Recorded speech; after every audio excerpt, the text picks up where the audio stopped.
This is Al Jazeera.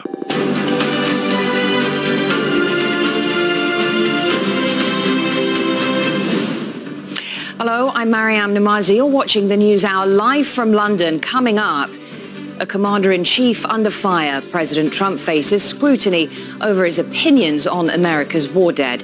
It follows explosive allegations in The Atlantic magazine. And it affirms what most of us believe to be true, that Donald Trump is not fit to be the job of president, to be the commander-in-chief. But there is a diplomatic win for Donald Trump. After days of talks in Washington, Serbia and Kosovo agreed to normalize ties. Also coming up on the NewsHour, Lebanon falls silent 1 month after the explosion that tore through the capital, Beirut.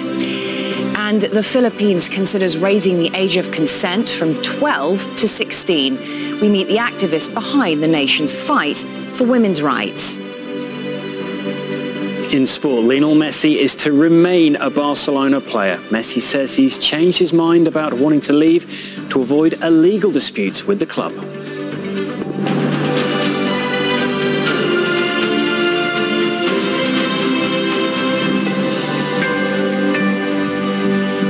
Welcome to the NewsHour. Our top story. Donald Trump's allies are scrambling to his defense amid growing backlash over the US president's alleged remarks on war veterans.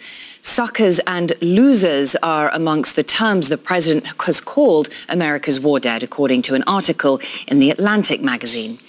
But given Trump's support in the military, and with less than 60 days to go until the election, it's become the focus of both campaigns overnight. Patty Culhane has more. The U.S. military and veterans are a big part of U.S. President Donald Trump's base. He needs their support. And now that could be much more of a challenge for those who believe the allegations that on this visit to France in 2018, the president was supposed to visit a cemetery where more than 2,000 American soldiers are buried. He didn't go, blaming the weather. But according to the report in The Atlantic, he skipped it, concerned about what the rain would do to his hair. And he reportedly said, "Why should I go to that cemetery? It's filled with losers." The story claims he then called the Marines buried there suckers, and that he didn't want wounded troops to take part in military parades, saying nobody wants to see that. It also says on this visit to Arlington National Cemetery with his then Homeland Security Secretary, whose son was buried there after being killed in action, the president reportedly said, "I don't get it. What was in it for them?" Trump is denying the allegations. It was a totally fake story, and that was confirmed by many people who were actually there. It was a terrible thing that somebody could say the kind of things. But that denial is being met with skepticism because of the president's past comments, like this one about Senator John McCain. But, he lost. So I never liked him as much after that, because I don't like losers. But Frank, let me get to it. He hit me. He's not a war hero. He's a war hero. He's a war hero. 5.5 years. He's a war hero because he was captured. I like people that weren't captured, okay? I hate to tell you. The Biden campaign was quick to make this an issue, releasing this ad. The former vice president called the allegations, if true, disgusting. My son volunteered and joined the United States military as the Attorney General and went to Iraq for a year, won the Bronze Star and other commendations. He wasn't a sucker. The servicemen and women he served with, particularly those who did not come home, were not losers. Reaction was also swift on social media. This from a retired general. When he met with the chairman of the Joint Chiefs, General Dunford, his comment was, "That's a smart guy. Why is he in the military?" And from a veterans organization opposed to Trump. My message to Donald Trump is this: you have no right being a commander-in-chief. President Trump didn't serve in Vietnam, claiming to have bone spurs. He denigrated the parents of a soldier killed in Iraq and prisoners of war. It didn't cost him support from the military community in 2016. The Biden campaign hoping this time, this might just be different. Patty Culhane, Al Jazeera. While he's batting away criticism at home, the US president appears to be aiming for a win on foreign policy at least. Two countries that fought one of the most devastating wars in the Balkans are normalizing economic ties in a deal announced by Donald Trump. Trump has called the agreement between Serbia and Kosovo a major breakthrough. Kosovo declared independence from Serbia in 2008, but is not recognized by the Serbian government or its allies. Trump says Serbia will also follow his controversial diplomatic policy and move its embassy to Jerusalem, while Kosovo will establish ties with Israel. So let's go live to our White House correspondent, Kimberly Halkett. And of course, the hope for the Trump administration is that this will be a diplomatic victory at a very difficult time on the domestic front. But is the Serbia-Kosovo agreement getting much coverage there in the US?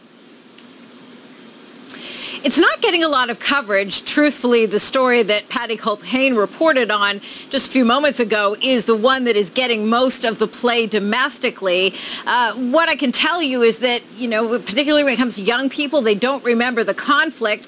And when it comes to just ordinary Americans, they tend to be somewhat insular and also really hold the military dear. So that is sort of the man on the street perspective. When you talk about sort of the journalistic perspective, reporters kind of drilled down on this as the White House held a press briefing about this agreement, trying to get specific details about it. And the conclusion from a lot of the questions was that there seemed to be a lot of style here and a little less substance. There was quite a bit of defensiveness on the part of the administration officials as the reporters asked some more pointed questions about this deal. So now the question becomes, particularly in foreign policy circles here in Washington, was this done perhaps to try and distract from some of the more negative headlines that the president has been dealing with? Not just the story that he allegedly called those in the military suckers and losers, but also the fact that he's trailing in the polls with just weeks until the U.S. election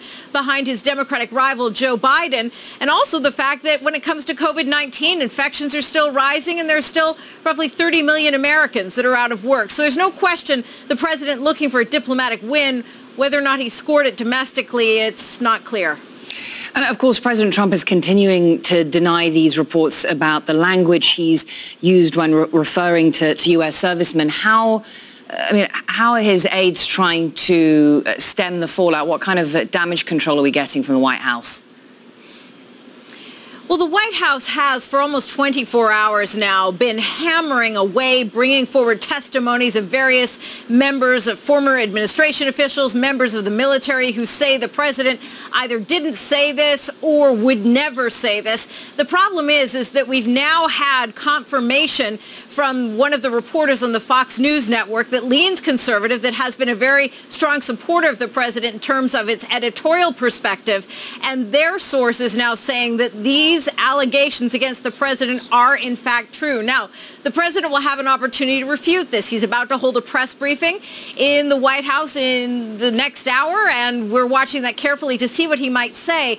But in the midst of this, again, it's some of the president's own statements that are most problematic, whether it be on Twitter when he called in 2015 John McCain a loser, or whether the fact that he has done some things that the military doesn't think is very supportive. For example, we've just had a report that the Pentagon has abruptly shut down one of the oldest military newspapers supporting soldiers that dates back to the Civil War. It's known as the Stars and Stripes. It's being shut down, the funding being pulled, and has to kind of fold its operation by mid-September. So the problem is for the president is that he's making these denials, but at the same time people are looking at other actions and questioning the validity of his apology. All right, thank you very much for now. Kimberly Halkett, our White House correspondent. Well, of course, our other headline story today, a suspect linked to the fatal shooting of a protester in the U.S. city of Portland has been shot dead by federal agents. Security forces fired at Michael Reynolds while trying to arrest him on Thursday. He was being investigated for allegedly shooting a far-right counter-protester last week. The victim was among dozens of Trump supporters who clashed with protesters demonstrating against racial injustice and police brutality. Michael Reynolds spoke to Vice News before he was shot by police and said his actions were an act of self-defense. Totally justified. Had I not acted, I am confident that my friend, and I'm sure I would have been killed because I wasn't going to stand there and let something happen. What they've done is they're trying to make it look like we're all terrorists, and they're trying to make me look like a murderer. I've noticed that they keep saying that it's not clear that it's related to the protests. That's a lie. They know that it's related to the protests. In other developments, Jacob Blake, the black man who was shot by police last month in the city of Kenosha, has appeared in court on video link. Are you able to hear me clearly today, sir? Yes, sir. All right, thank you. Blake faces charges of sexual assault and domestic abuse. Charges are unrelated to the incident that led to his shooting. He was paralyzed after an officer shot him 7 times in the back and was initially shackled to his hospital bed. It triggered days of protests in the city of Kenosha and elsewhere in the U.S. Well, John Hendren joins us live now from Chicago. He's been following this story. What happened in the court hearing today? It was an extraordinary scene. Jacob Blake was shown in this Zoom call lying on his hospital bed in a blue shirt and yellow tie. First time any of us have seen him since he was shot nearly 2 weeks ago on that Sunday. And he was asked for his pleas to the charges of third-degree sexual assault, disorderly conduct, and trespassing. He pleaded not guilty to all of those.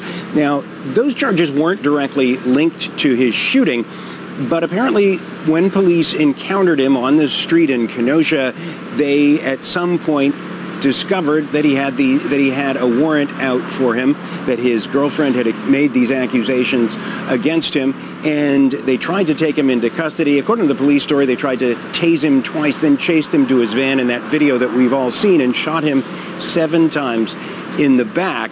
So this case indirectly led to that shooting that has Jacob Blake in the hospital room.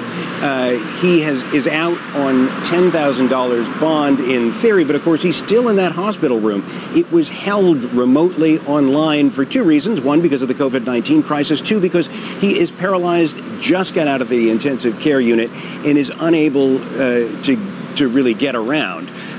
So he's got court appearances coming up. Meanwhile, his family says, I talked to Justin Blake, his uncle, he says that Jacob Blake is prepared to get through this. He's determined to make something good out of this experience. But it was an extraordinary court experience, and he's going to have to get through this case before he does much else. All right, thanks very much for the latest on that story. John Hendren joining us from Chicago. Much more still ahead on this NewsHour from London. NATO demands Russia reveal its nerve agent program following the alleged poisoning of Alexei Navalny. Vaccine nationalism. The World Health Organization urges countries to back coordinated efforts for a coronavirus treatment. And in sport, Naomi Osaka has to dig deep to stay in title contention at the US Open.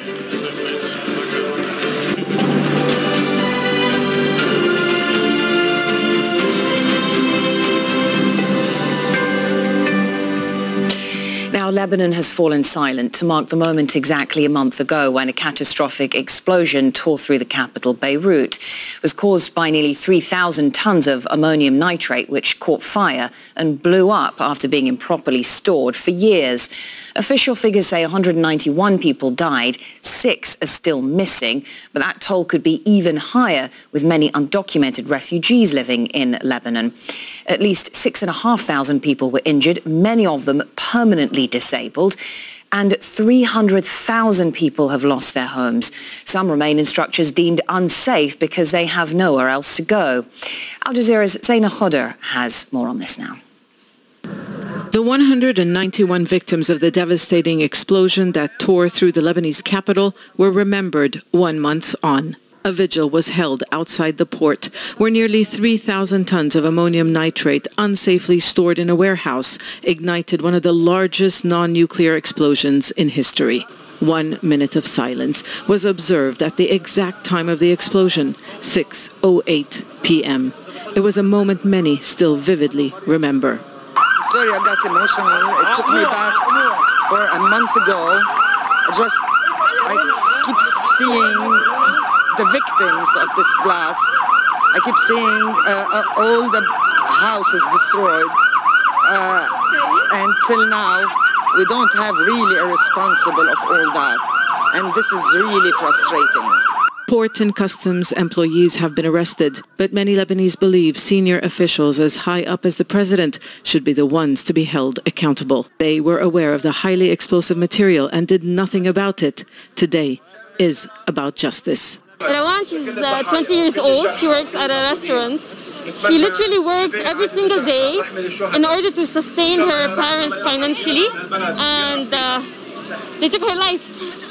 They took her right to live. A kilometer away, a desperate search for life underneath the rubble of a building that collapsed from the impact of the blast. A sniffer dog alerted a team from Chile that were surveying the damage in the neighborhood. Specialist sensors then detected breathing, 18 breaths a minute, which gave hope. 24 hours later, the breathing slowed significantly. Rescuers refused to say when they last had proof of life, but they did promise not to call off the search until they have answers. It's unlikely someone could have survived for a month under the debris, but it is not unheard of. And while many remained hopeful, it was yet another example of a state failing its people.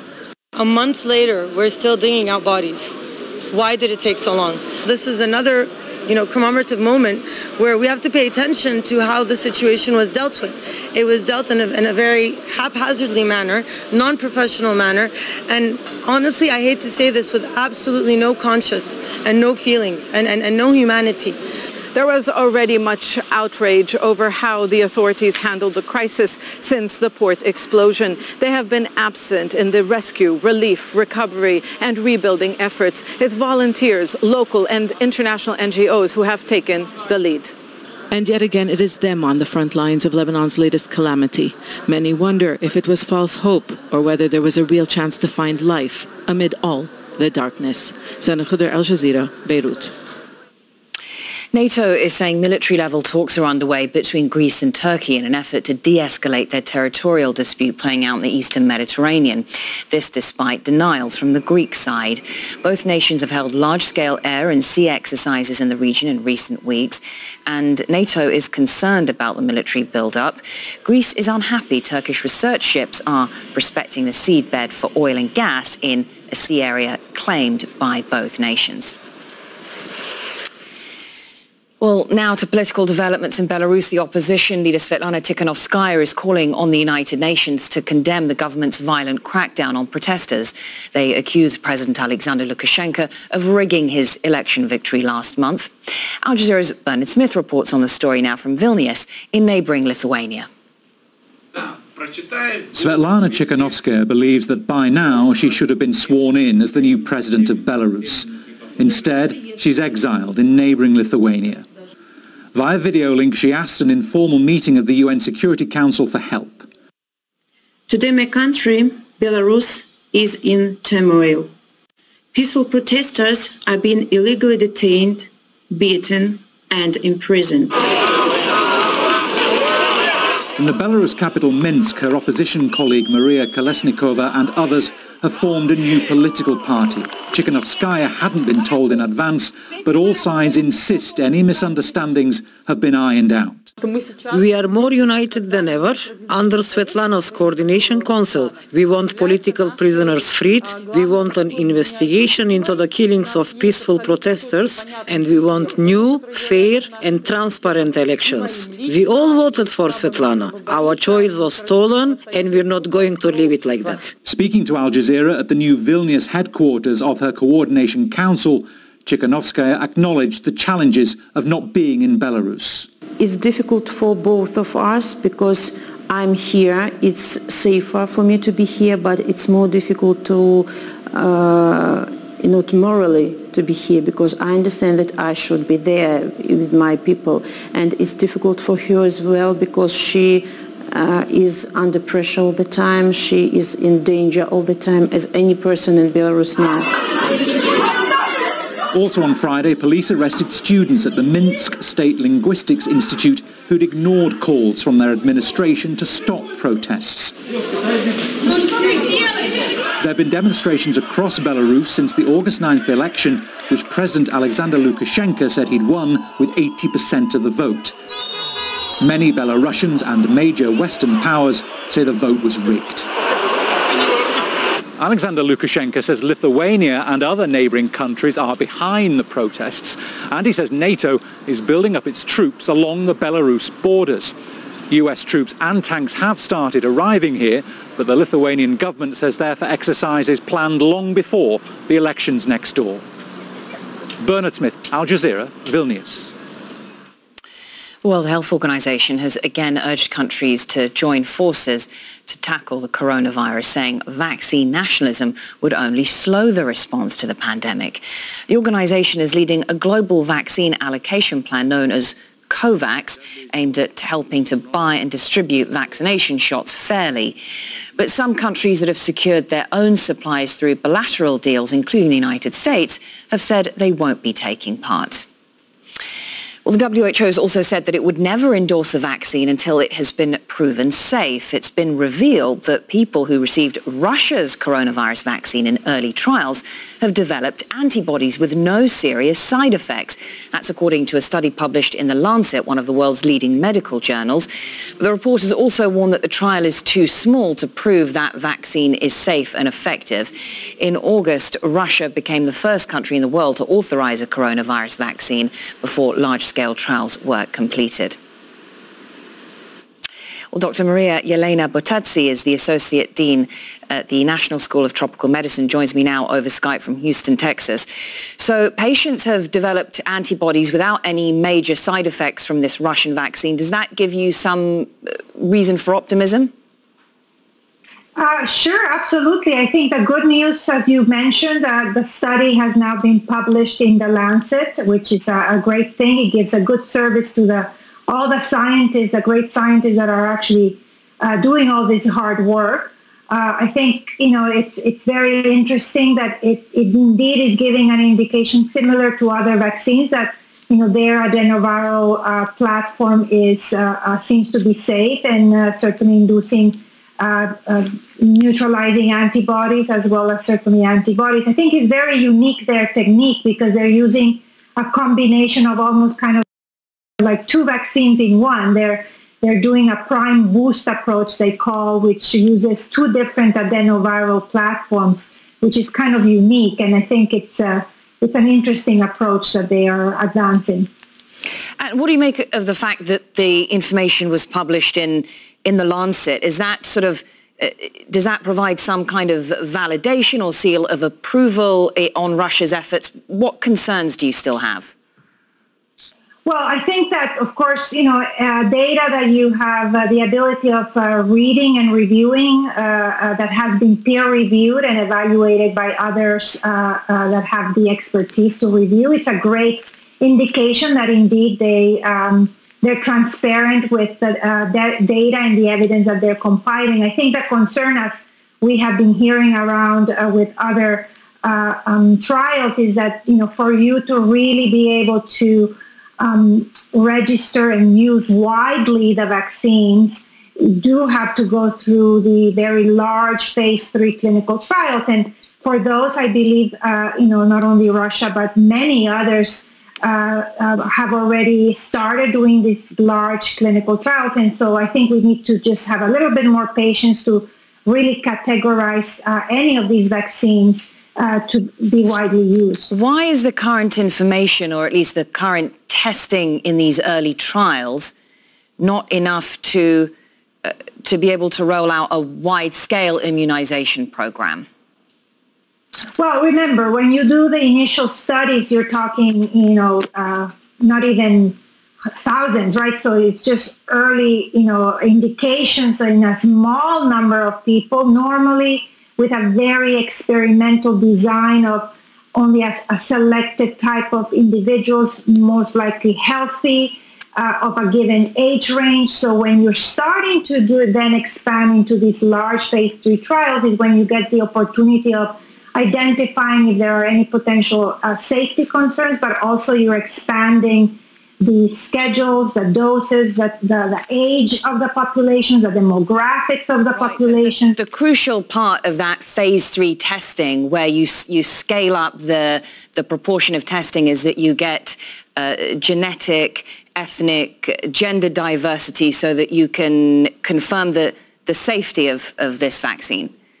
Absolutely. And statistically, of course, you can determine better the percent effectiveness eventually of this vaccine and certainly the efficacy to know how good is it going to work. Is it going to work as one dose? Is it going to work as 2 doses? So I think that's the reason why we need to be a little bit more patient and seeing this very important data. I'm reluctant to put you on the spot with this, but with the information that we have and the testing that's currently underway by pharmaceutical giants and, countries, Russia, China, US and others, how long do you think it might be? Would you say the end of this year or next year more likely? Well, I think that if you look at how these studies are designed, the fact that they all need to enroll, in the realm of 30,000 individuals, the fact that they're starting to look at, those enrollments that you need 2 doses, which are 1 month separated, and then you have to follow them. Most likely no earlier than the end of this year, most likely in the first quarter of 2021, to be able to really look at the data and certainly decide which of these vaccines and how each of these vaccines will be deployed and used, because it may require that we actually use more than one of these vaccines. Thank you, Dr. Maria Yelena Bottazzi. Thank you. You're welcome. Thank you. Well, France has recorded its biggest single-day rise in new coronavirus infections since the beginning of the pandemic. Nearly 9,000 cases were reported on Friday. The surge has forced at least a dozen schools across the country to close just days into the new academic year. Authorities say the rise is partially because of an increase in testing. Well, the world's largest economy might be recovering. Employers in the US are hiring again. But so far, only half of the 22 million jobs lost to the pandemic have actually been recovered. And some jobs in airlines, hotels and restaurants might be gone for good. Rob Reynolds has more. Mary Benedetto lost her job as a janitor months ago when the coronavirus pandemic crashed the U.S. economy. Like millions of others, she's worried for the future. Let's say if I can't pay my rent, they're going to kick me out, right? And I just don't want to live on the street. For months, President Donald Trump and his advisors have been predicting a wrap. Well, speaking about those U.S. figures on employment and unemployment, actually President Trump just speaking about that issue now.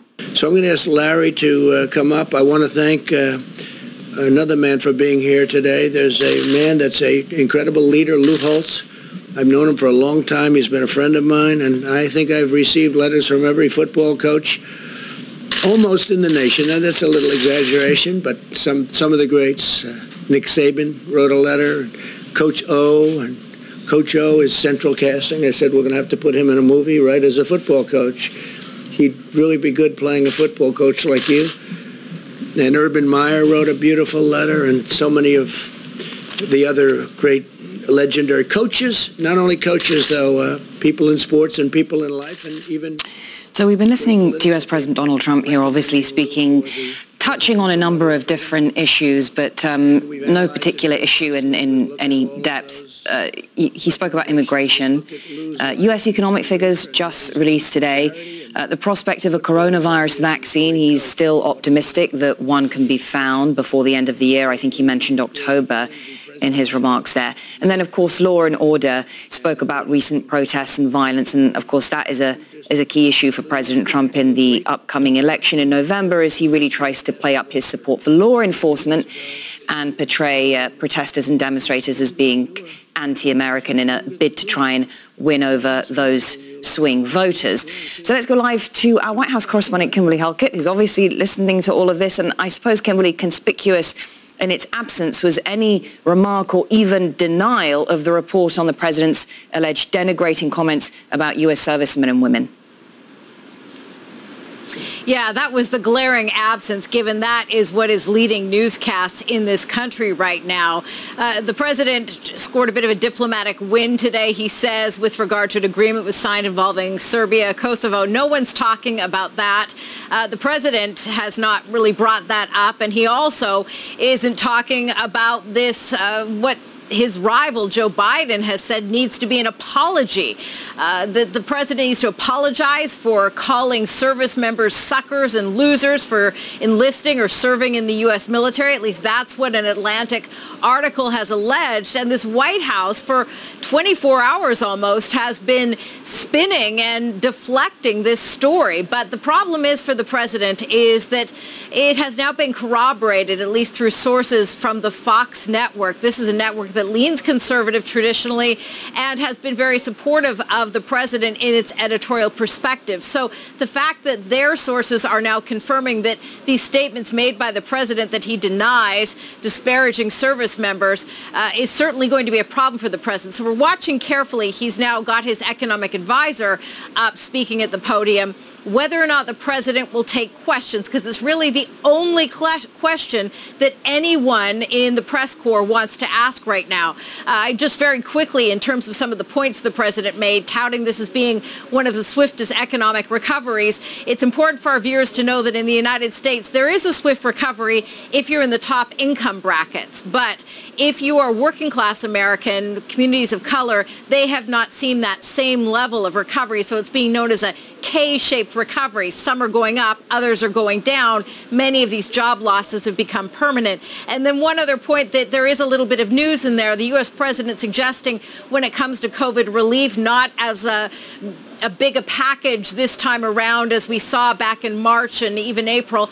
But the president suggesting now there could be $3 billion of additional funds sitting there that were allocated for another area that could go to helping Americans. But he is once again using this as a political weapon against Democrats in Congress he accuses of holding it up.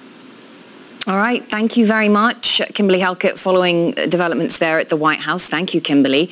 Well, political analyst Eric Ham joins us now. And Eric, of course, President Trump began that press conference there by speaking about the latest U.S. economic figures.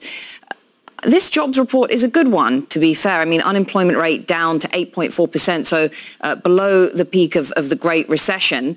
It's just that the recovery is going to take a bit longer because of the pandemic. Well, that's right. But not only that, the president is already doing very well on the economy, even though we're seeing an economy that still sees millions of Americans out of work.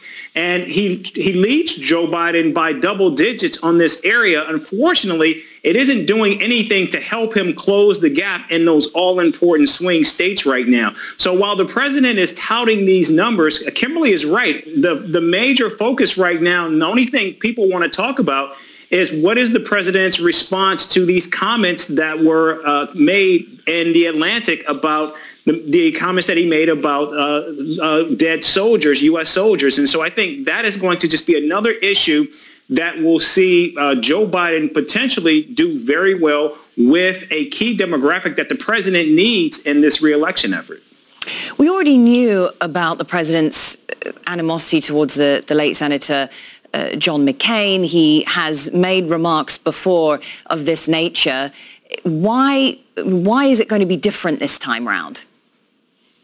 That's a really good question. And I think the answer to that now is, I think because we're seeing a very weakened president, a president who millions of Americans disapprove of his handling of the COVID-19 pandemic, as well as race relations in this country. And so now I think it becomes pro forma to really attack President Donald Trump for many of his failings. And so I think because now that veneer has been burst, if you will, I think now there's actually a willingness and also a vulnerability to this president, which is allowing some of this to actually get through, whereas 4 years ago it simply would not.